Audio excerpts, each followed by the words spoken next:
Hi friends, இது PR walks and tax. இது நம்ம யூடியூப் சேனல். நம்ம சேனல் சப்ஸ்கிரைப் பண்ணலைன்னா பண்ணிக்கோங்க. அப்போ தான் நம்ம சேனல்லேருந்து போடக்கூடிய அற்புதமான சிறுகதைகள் நிறைய கொடுத்துட்ருக்கோம். அருமையான நாவல்களும் ரெகுலராக வந்துக்கிட்டே இருக்குது. எல்லாமே நீங்கள் கேட்க முடியும். ஓகேவா? ஸோ இந்த வீடியோவில் கேட்கக்கூடிய ஒரு சிறுகதை படிக்காதவள் அப்படிங்கிற ஒரு கிராமத்து பெண்ணுடைய மனநிலையை பிரதிபலிக்கக்கூடிய ஒரு அற்புதமான சிறுகதை. கேட்கலாமா? எழுதியவர் ஜமுனா அவர்கள். சுழன்று வீசிய சூறாவளி காற்றுடன் அடைமழை பெய்து கொண்டிருந்தது. வாசற்படியை முட்டிக் கொண்டிருந்த மழை நீர் இன்னும் 2 எட்டில் வீட்டுக்குள் அத்துமீறிவிடும். ஓலை கீற்றுகளை உள்ளிருந்தபடியே ஒட்டடை குச்சியால் நகர்த்தி ஒழுகும் மழை நீரை கட்டுப்படுத்த முயன்று கொண்டிருந்தான் மாயன். கனகா, இந்த இடத்துல ஒழுகுது பாரு, பிள்ளைய தூக்கு என்ற குரலுக்கு தூக்க கலக்கமான கண்களுடன் கனகா கையை நீட்ட கைகளில் சுட சுட நீர்த்திவளிகள் விழுந்தன. திடுக்கிட்ட கனகா விழிக்க தூளியில் இருந்த மகன் சிறுநீர் கழித்துக் கொண்டிருந்தான். சே, எல்லாம் கனவா என்று உணர்ந்தவளுக்கு பயம் மனதை பந்தாய் அழுத்தியது. வேலைக்கு போன வீட்டுக்காரனை இன்னும் காணமே என்று லைட்டை போட்டு கடிகாரத்தை பார்த்தாள். அது 2 காண்பித்தது. உடம்பு பயத்தில் உதறியது. இது கூட தெரியாம எப்படி தூக்கம் வந்தது எனக்கு? கொஞ்சம் முன்ன பின்ன ஆகுந்தா, ஆனா 2 மணியெல்லாம் ஆகிறது இல்லையே. ஆனதும் இல்லை இது வரைக்கும். உள்ளம் பதறியது.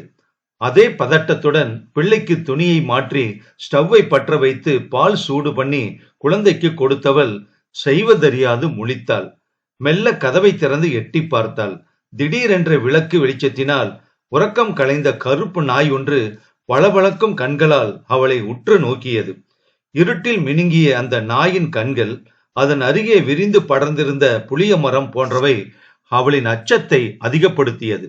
கதவை சாத்திவிட்டு மீண்டும் உள்ளே வந்த கனகாவிற்கு உறக்கம் தொலைந்தது. கடிகாரத்தை பார்க்க மணி 3 ஆகி இருந்தது. அதற்கு மேல் அவளின் கால்கள் வீட்டில் நிற்கவில்லை. அக்கம் பக்கத்தில் விஷயத்தை சொல்லி உதவி கேட்கலாம் என்று வெளியே வந்தவள் மீண்டும் அதே வேகத்துடன் உள்ளே புகுந்து மகனுக்கு காவலாக துடைப்பம், செருப்பு, ஒரு இரும்பு கம்பி என அனைத்தையும் வைத்துவிட்டு ஓட்டமும் நடையுமாக வெளியே வந்தாள். அக்கம் பக்கம் வீடுகளை தட்டி விசும்பலும் அழுகையுமாய் விஷயத்தை சொன்னாள். தூக்கம் கலைந்து வெளியே வந்தவர்கள், என்ன பொண்ணுமா நீ, 3 மணி வரைக்கும் சும்மாவா இருப்ப? போன் பண்ணினியா? கனகாவுக்கு அப்பொழுதுதான் போன் ஞாபகம் வந்தது. இல்லைங்க, அதை மறந்துட்டேன். சற்றே நிம்மதியுடன் வீட்டை நோக்கி ஓடினாள். போனுடன் வந்தவள் அவர்களிடம் அதை நீட்டினாள். என்ன, போன் பண்ண தெரியாதா? பதிலாக கனகா பறக் பறக்கென மண்டையை சொரிந்து கொண்டாள். அவர்களில் ஒருவர் மாயனுக்கு போன் செய்ய சுவிட்ச் ஆஃப் என வந்தது. என்னம்மா, உங்களுக்குள்ள ஏதாவது சண்டையா? ஆபீஸ் எங்கன்னு தெரியுமா உனக்கு? விசாரணை என்ற பெயரில் அவள் பயத்தை அதிகப்படுத்தினர். கனகாவும் திரும்ப திரும்ப, அதெல்லாம் ஒண்ணுமில்லைங்க, ஆபீஸ் எங்கன்னு தெரியாதுங்க, எதுவும் சொல்லிட்டு போகலீங்க என்று பல்லவியையே அழுகையுடன் தொடர்ந்து கொண்டிருந்தாள். அப்படியே சுவரோரமாய் சரிந்து உட்கார்ந்து முகத்தை மூடிக்கொண்டு அழுதாள். முடிச்சு முடிச்சாய் அங்கும் இங்குமாய் நின்று பேசிக் கொண்டிருந்தவர்கள் மெல்ல கரைய ஆரம்பித்தார். அவர்களை சொல்லியும் குற்றமில்லை. எல்லோருமே பாக்கு கம்பெனி, எக்ஸ்போர்ட் கம்பெனி, வீட்டு வேலை என விடிந்தால் போய் அடைந்தால் வருபவர்கள். அந்த குடியிருப்பு பகுதியிலேயே கனகா மட்டும்தான் வேலைக்கு போகாதவள். அவளை வேலைக்கு அனுப்பும் தைரியம் மாயனுக்கு இல்லை. செப்பு சிலையை போல் அழகாக இருக்கும் அவள் நுனி மரத்தில் உட்கார்ந்து அடிமரத்தை வெட்டும் புத்திசாலி. சுந்தரபாண்டிபுரத்தில் அவளும் பள்ளிக்கு சென்றவள்தான். பள்ளிக்கு போனவள் கற்றுக்கொண்டது ஒன்றே ஒன்றுதான். அது கோவைக்காய் இலை, காய், கறி எல்லாம் போட்டு போர்டை ஆசிரியர் வருவதற்குள் கண்ணங்கரேல் என புது போர்டு போல் வைத்து விடுவாள். மாதாந்திர மதிப்பெண் பதிவேட்டில் நீல நிற இங்கை விட சிவப்பு நிற இங்கு தான் அதிகமாக இருக்கும். கை நாட்டு தந்தைக்கு அதெல்லாம் தெரியாது. மிக சந்தோஷமாய் கைவிரல் ரேகை பதிவை பதித்து அனுப்பி கொண்டே இருப்பார். ஒரு முறை சந்தையில் ஆசிரியரை பார்த்த கனகாவின் தந்தை, ஐயா, நம்ம கனகா கூட படிச்ச பசங்க எல்லாம் பெரிய ஸ்கூலுக்கு போக ஆரம்பிச்சிட்டாங்க, நம்ம கனகா வேற என்ன இழுத்தார். அட என்னங்க, விவரம் தெரியாம பேசுறீங்க, கனகாவும் போயிடுச்சுன்னா போர்டை யாரு சுத்தம் பண்ணுவாங்க என்றார் நையாண்டியாக ஆசிரியர். கனகாவின் தந்தைக்கு ரொம்ப சந்தோஷமாகி விட்டது. அப்படிங்களா ஐயா, அதுக்கு சம்பளம் ஏதாச்சும் வருமா? சம்பளம் எதுவும் கிடையாது. மத்தபடி இந்த ஸ்கூலை விற்கும் போது உங்க பொண்ணுக்குன்னு ஒரு பங்கு வரும். பக்கத்தில் இருந்து கேட்டுக்கொண்டிருந்த கனகாவிற்கு தனக்கு ரொம்ப பொறுப்பு வந்து விட்டதாய் உணர்ந்தாள். மறுநாளில் இருந்து தன் வகுப்பு போர்டு மட்டுமில்லாது பள்ளியில் உள்ள அனைத்து போர்டையும் சுத்தம் செய்ய ஆரம்பித்தாள். கனகா அந்த பள்ளியில் ஒவ்வொரு வகுப்பிலும் 3 வருடங்களாய் 10ஆம் வகுப்பு வருவதற்குள் அவளை பெண் பார்ப்பதற்கு வர ஆரம்பித்து விட்டார்கள். நினைவுகளுடன் சரிந்து உட்கார்ந்தவள் அப்படியே வாயை பிளந்து தூங்கவே ஆரம்பித்து விட்டாள். எதிர் வீட்டம்மா அவளை தட்டி எழுப்பி, இந்தா சூடா ஒரு வாய் காஃபி குடிமா என்றதும் காஃபியை கையில் வாங்காமல் குரல் எடுத்து மறுபடியும் ஓவென்று அழ ஆரம்பித்தாள். தர்ம சங்கடத்துடன் அவளை பார்த்து கொண்டே அவரவர் வேலைகளில் மூழ்க ஆரம்பித்தனர். வேலைக்கு செல்லும் பெண்களுக்கு பொருளாதார சுதந்திரம் இருக்கிறது என்கிறோம். ஆனால் அப்படியா இருக்கிறார்கள்? இரு சங்கிலிகளில் கட்டப்பட்ட நாயாகத்தானே இருக்கிறார்கள். எதுக்கு இப்ப அழுவுற? பயப்படாத, மாய இப்ப வந்துரும் என அவளை தைரியப்படுத்தினாலும் அவர்களுக்குள்ளும் பயம் வந்து அப்பிக்கொண்டிருந்தது. கனகா, எங்க நாத்தி அம்பத்தூர்ல தான் இருக்கு, அங்க போய் பாக்கட்டுங்களா? அவளின் யோசனை அவர்களுக்கு சரியாக பட்டது. சரி, உனக்கு அங்க போக தெரியுமா? இல்லக்கா, அவரோட சைக்கிள்ல போய் தான் பழக்கம். நீங்க பஸ் நம்பர் சொல்லுங்க, நான் போய்க்குவேன் என்றவள் வீட்டுக்கு வந்து சில்லறையை பொறுக்கி எடுத்துக்கொண்டு குழந்தைக்கு வேண்டிய மாற்று உடைகளையும் எடுத்துக்கொண்டு கிளம்பினாள். அட, இவ்வளவு சீக்கிரம் எல்லோருமே எங்கதான் போவாங்களோ தெரியலையே, பஸ்ல கூட்டம் ரொம்ப வலியுதே என்று எண்ணியபடி இடுப்பு குழந்தையுடன் கனகாவிற்கு பஸ்ஸில் பேலன்ஸ் பண்ணி நிற்க தெரியவில்லை. ஒரு அம்பத்தூர் என்பதற்குள் நாக்கு மேலெண்ணத்தில் ஒட்டி கொண்டது. யாருமா நீ? அதிகாலையில் உசுர் எடுக்கிற? சாவுகிறாக்கி, பஸ் எங்கிருந்து வருதுன்னு நினைக்கிற? கண்டக்டர் விசிலை ஊதி பஸ்ஸை நிறுத்த கனகா காட்சி பொருளானாள். மான அவமானம் பார்க்கும் அளவுக்கெல்லாம் அவளுக்கு புத்தி போதாது. ஆனால் தப்பாக பஸ் ஏறிவிட்டோம் என்ற பயம் மட்டும் தொற்றிக் கொண்டது அவளுக்கு. கண்டக்டர் திருப்பி கொடுத்த 10 ரூபாய் காசு பஸ்ஸில் எங்கோ உருண்டோடியது. குனிந்து காசை தேடும் அவகாசம் எல்லாம் கண்டக்டர் அவளுக்கு தரவே இல்லை. இறங்கு இறங்கு என வலுக்கட்டாயமாக வெளியே பிடித்து தள்ளாத குறையாய் கீழே இறக்கி விட்டார். தான் எங்கு இருக்கிறோம் என்று கனகாவிற்கு தெரியவில்லை. கையில் இருக்கும் மீதி காசு அம்பத்தூருக்கு போக போதுமா என்பதும் தெரியவில்லை. பட்டணத்துல யாரிடமும் பேசாத புள்ள, கொண்டு போய் வித்துருவானுங்க என்ற மாயனின் குரல் அவள் காதுகளில் ஒலித்தது. பயத்தில் யாரிடமும் எதுவும் கேட்க தோன்றாது திரு திரு என விழித்துக் கொண்டு சுற்றுமுற்றும் பார்த்தாள். சற்று தள்ளி ஒருவன் பீடி பிடித்துக் கொண்டு தன்னையே பார்ப்பதை அறிந்த கனகா, சரி, இதுக்கு மேல இங்க நின்னா ஆபத்து என்று மெல்ல நடக்க ஆரம்பித்தாள். ஏதோ உந்துதலில் திரும்பி பார்க்க அவனும் அவள் பின்னாடியே நடந்து வந்து கொண்டிருந்தான். அவன் தன்னை கொண்டு போய் விற்கத்தான் போகிறான் என்று தீர்மானமாய் நம்பினாள் கனகா. கொள்ளைக்காரர்களின் நடுவில் தான் அரைகுறை ஆடையுடன் இருப்பது போன்ற கற்பனை செய்த அவள் அம்பத்தூரின் எதிர் திசையில் ஓட ஆரம்பித்தாள்.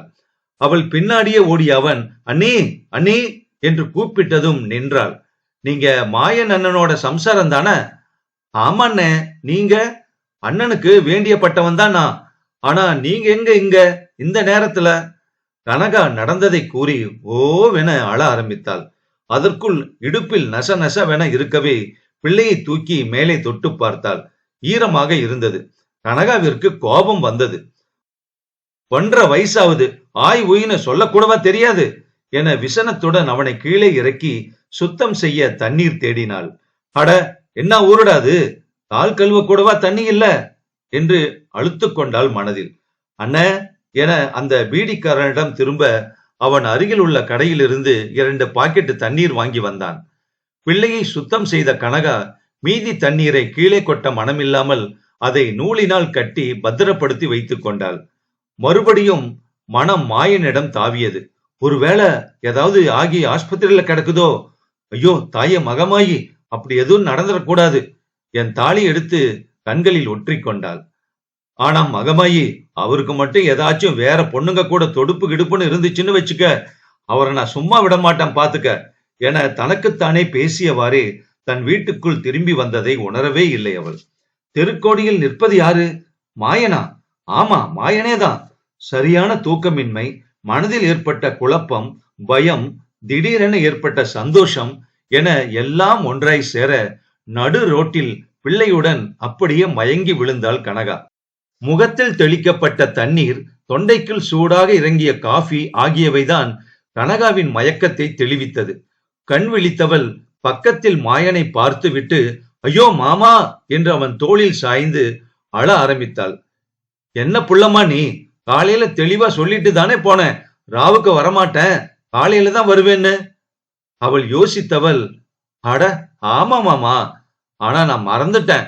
கனகாவை கூட்டி வந்த மாயனின் நண்பன் வழியில் நடந்ததை கூறி, அண்ணே இப்படியே விட்டா நல்லா இருக்காது, கொஞ்சம் வெளியில வாசல்ல அனுப்பி வைங்க, அப்பதான் உலகம் புரியும். அன்னைக்கு கைப்புள்ளக்காரி இவ, நான் எங்க அனுப்புவேன்? எங்கேயும் வேணாம் அண்ணே, பக்கத்திலேயே ஸ்கூல் இருக்கு, அங்க ஆயா வேலைக்கு அனுப்பு. காலையில புள்ளைய தூக்கிக்கிட்டு போய் சாயங்காலம் வரும்போது புள்ளையையும் திரும்ப கூட்டியாந்துரும். ஆயா என்றதும் தன் பள்ளிக்கூட ராக்காயி ஆயம்மா நினைவுக்கு வந்தாள். ஐயா, ஆயா வேலைக்கெல்லாம் நான் போக முடியாது. சரி கனகா, கவர்னர் வேலைக்கு ஆள் எடுக்கிறாங்களாம், போறியா என நக்கலாக கேட்டான் மாயன். அப்படியா, மெய்யாளுமா என்றவளை கேலியாக பார்த்தான் அவன். இரவெல்லாம் இருவருக்கும் தூக்கம் வரவில்லை. இவளை எப்படி வெளியிலே வேலைக்கு அனுப்புவது? அவளாகவே நான் வேலைக்கு போக மாட்டேன் என்று சொல்ல மாட்டாளா என்ற கவலை மாயனுக்கு. கனகாவுக்கு வேறு கவலை.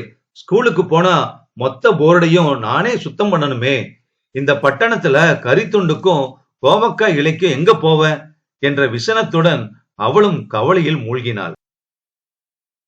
இருவருக்குமே வெகுநேரம் உறக்கம் வரவில்லை. இதற்கு மேல் சும்மா படுக்க முடியாத மாயன் டிவியை ஆன் செய்தான். அவளும் பக்கத்தில் வந்து உட்கார்ந்து கொண்டாள்.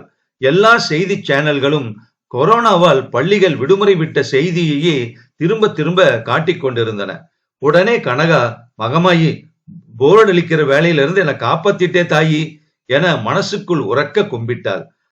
அதே நேரம் மாயனும் மிகுந்த குஷியில், மகமாயி, கனகா கிட்ட இருந்து ஸ்கூலை காப்பாத்திட்டே தாயி என நன்றி செலுத்திக் கொண்டே சிரிக்க, அவன் எதற்கு சிரிக்கிறான் என காரணம் புரியாது அவனுடன் கனகாவும் சிரிக்கலானாள். படிக்காதவள் சிறுகதை முற்றும். இன்னும் இது மாதிரி எவ்வளவோ பெண்கள் ஆண்கள்லாம் இருக்காங்க, படிப்பறிவு இல்லாம அல்லது படிக்க வேண்டாம் அப்படிங்கிற விருப்பத்தோட அல்லது படிப்பு வராம ஏதோ ஒரு காரணத்தினால. ஆனா அதையே தொடரக்கூடாது. கணவன் அதற்கு சப்போர்ட்டா இருக்கணும். ஆனா மனைவிக்கு சப்போர்ட்டா இருக்கான் இந்த மாயன். ஆனா மனைவினுடைய வெளியில பழக்க வழக்கங்கள் ஏற்படுத்தி தர்றது, வேலைக்கு அனுப்புறதுல அவனும் ஒரு உறுதியா இருந்தா படிக்காத எந்த ஒரு பெண்ணுமே நல்ல ஒரு விழிப்புணர்வோட இருக்க முடியுங்கிற ஒரு கருத்து இந்த கதையில சொல்லாம சொல்லி முடிச்சிருக்காங்க.